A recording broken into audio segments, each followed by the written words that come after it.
And every beginning is a blessing.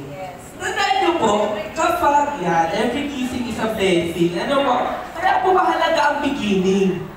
Mahalaga ang beginning because beginning offers us opportunity to start again.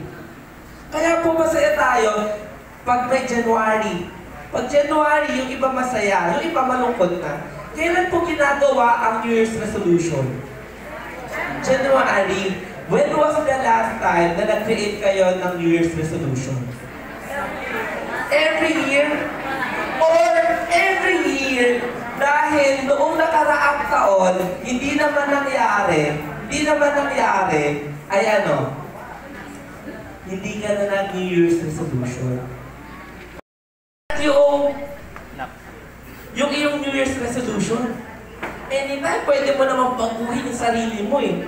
But it is easier to restart at the beginning. Kasi hindi ka pa invested doon sa oras mo, hindi ka pa invested doon sa resources mo, hindi na nasayang yung internet mo. Ano ba naman yan? Alam na prepaid to, ilang gig na yung naubos mo, sayang na. Kung sinukuan mo na o mga pangarap mo, tagal-tagal mong pinagdasal, kasi hindi naman sinasagot-sagot, pwede mong balikan. Sabihin mo nga sa katabi mo, uy, grabe naman! It's so fast, parang set easy natin. Ay, sige, okay na rin. Lagi na naman tayo mag-renta. Huwag na tayo magpatayo ng bahay. Tagal na din naman. Eh, huwag na tayo mag-ganyan. Suko na rin naman tayo. Nakailan na. Ayaw na natin. And you can restart again. Sabi nga ni Mother Teresa, begin again with joy. Begin again with joy. Kanina, sabi natin, nakapakasawa na. Ako dating pa din.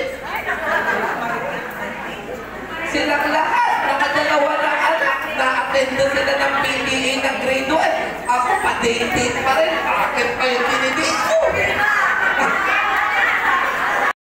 On it. Kahit pag maglabo-labo yung inyong will of life, it will remain for you. It will remain yours. Sa'yo lang.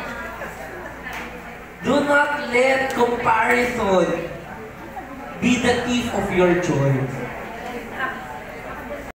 Reflecting on your will of life. Marami lang po akong na-realize dahil sa activity. Lalo-lalo sa will of life. Kahit ano pala yung gawin natin, kailangan natin makita yung balance. Kasi po, alam naman lahat po, this year po medyo magkahiwalay po kami ng wife kasi sa puro siya ng assignment. Kaya po, ang hirap pala balansehin kapag wala kang katumba. Kasi all throughout our marriage life, magkasama po kami ng school, magkasama kami ng bahay. Tapos bigla kami magkahiwalay. Kaya, sabi nga niya siya, bumpy talaga yung will of life natin, but through each day na lagi nating naisip na Monday na naman makaraos lang para Tuesday na. Tapos pagdating ng Thursday kasi dadating si wife ng Friday.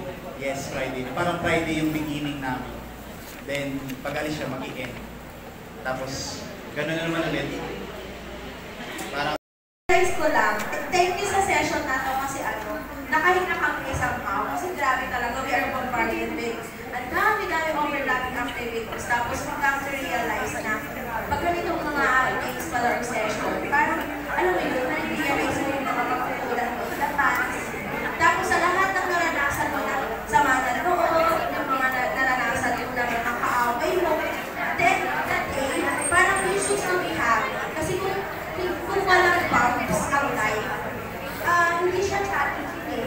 No, hindi mo malalaman na, kaya ko pala to, tapos you will become stronger. Nare-realize mo, what is the reason bakit binigay sa'yo yung ganyang mo? Diba? Tapos at the end of the day, sasabihin mo, nalaban ako, and I have to restart and to begin to make a new beginning for a brighter future. For a brighter, day, tomorrow, Friday, bakit ikaw na kaya ko naman pala? So, kakayanin. Thank you po. Appreciate it. Sa style, Sige po. How can I get your name? Ma'am Rachel, sige po. So like, it's a oral resolution.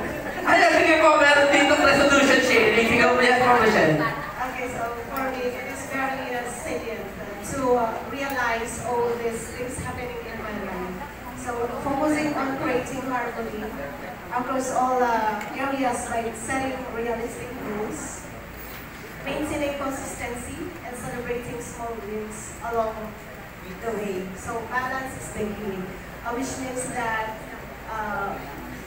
hard work really pay everything, but it doesn't mean that we need to work and work. So napaka-importante din pala na makita natin yung kahalagahan ng sarili natin, especially yung mental health natin. Hindi naman natin sinasabing mababalik tayo, pero para sa amin na-realize ko, sobrang importante yung mabigyan natin ng konting time yung sarili natin. To function even more, to function well. Kaya sabi ko, okay na naman siguro mag-iba ko. So, ginawa ko yun para sa sarili ko. And for me, it is really fulfilling. Bilang isang solo mom of 4 children, college sila, sa university sa nag-aaral, walang sumusuporta, ako mag-isa. Talagang ginagawa ko yun lahat. Kaya sabi ko parang, hindi naman mahirap maging kuransya kapag nag-sink-in sa'yo, minahal mo yung trabaho mo. Ang mahirap doon yung nakalimutan mo sa sarili mo. So that's my realization. And thank you for this balance of life. It really helps me to realize everything and the most important part of me as a self-help professional. Thank you. Yeah, thank you, Ma'am Rachel. A mother to your children, a father to your children, a daughter, a son to your parents, a friend, a brother, a sister to your sibling. All these, may we not forget of who we are. Baka we are so soaked and permeated of our title as just a teacher that we forgot our roles in our families, in our society. Amen? Amen. For this session number 2, I want you all to group a small circle. Small circle lang po. 5 members. 5. Group, choose person A. Choose person A. For each group, how do you feel? Ano naramdaman ninyo nung may mga happy, sad, or excited? Ano po naramdaman nila? Okay lang po, kasi kilala nila ako, pero bakit Philippine lang, sir? May mga sali naman ako na gusto ko pang idagpag, na alam din nila, pero nakatulong ko dito na may mga ugali pala ako rin, na nakatatabi ko, ano sa sarili ko lang. At blessing para sa akin yun. At least, may natira para sa akin. Yes, ma'am. Ma'am, if I may ask, ilan yung napunta sa quadrant na I know and they know? Ilan yung alam nila? 9, sir. 9. So, 6 lang yung natira. Okay. Okay, palakpakan naman. At least may natira pa. Okay. Sige, palakpakan natin si Ma'am Luz. Okay, anyone whose quadrant 3 na natira is less than 5. 1, 2. Count it. 7. Ay, meron!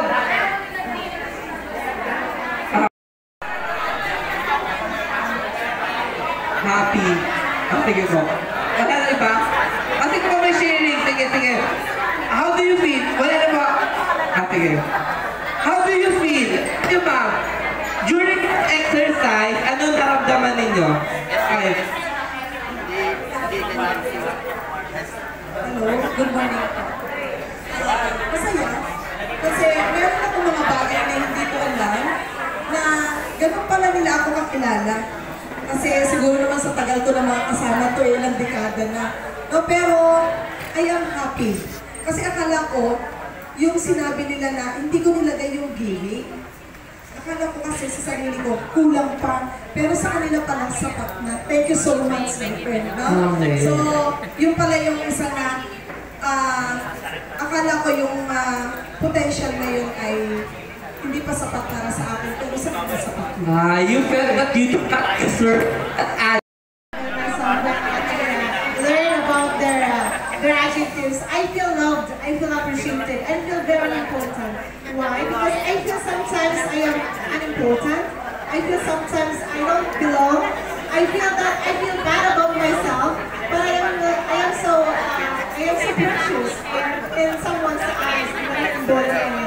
But you know, sometimes I can't blame them because I am a person who is reserved to myself. There are also some specific adjectives that I want them to show, or I want to show to them, and there are some personalities that I keep it to myself. Okay. So, ganun po, minsan kung gusto ko lang mag-share, Yun lang. At kung ano nakikita nila, siguro dahil yun yung gusto ko lang i-share. Share. Yes. Thank you, po.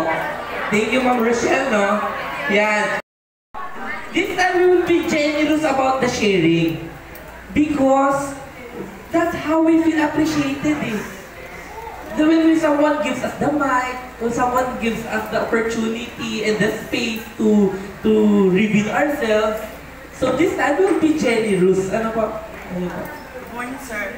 Yes, ma'am. Can I get your name? Ma'am Lisa po. Ma'am Lisa, saan Nakakatawa naman, sir, kung tuwa ako bakit. Kasi lahat na nakalagay dito, puro positive. Walang negative, sir. Ma'am, may neutral dyan. Yung ipon, ma'am. Okay, go. Okay. Positive siya lahat. Okay, sige, go. Dahil maging siya makakatagtad na sumunod. Hindi mo maraming positive at neutral, walang negative. That's what I'm saying, sir. Walang negative. Okay, how do you feel? Sobrang saya, sir. Okay. Kasi bakit? Out of, sir, 15? 15? I don't know pala, sir. Ang dami-dami nilang sinabi dito na magaganda. Yung giving, hindi ko yun alam. Pagbigay pala ako, at saka sir. Yung witty, di ba yun? Marami sir ng mga positive traits, neutral na o positive na. Yeah. Na nakikita pala nila sa akin. Ewan ko tumag-rate ko, dumasip-sip na dito sa akin. Ayaw siguro nila ako mapahiyak talaga.